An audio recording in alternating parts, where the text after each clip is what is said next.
Ready to unlock seamless collaboration with external partners in Asana while keeping your data secure.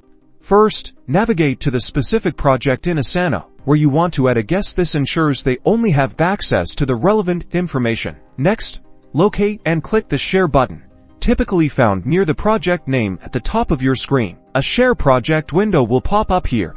You'll see various options for inviting people. In the Invite by Email field, type the email address of the person you want to invite as a guest. Double-check to ensure it's correct.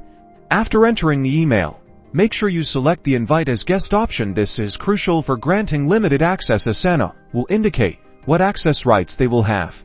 Click the Send Invite button. Asana will send an invitation email to the guest with instructions on how to join the project. Once the guest accepts the invitation, they'll be able to access and collaborate on the tasks within this specific project. Look for the guest label to easily identify external collaborators.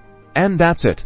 You've successfully invited a guest to your Asana project, fostering collaboration while maintaining control over your data.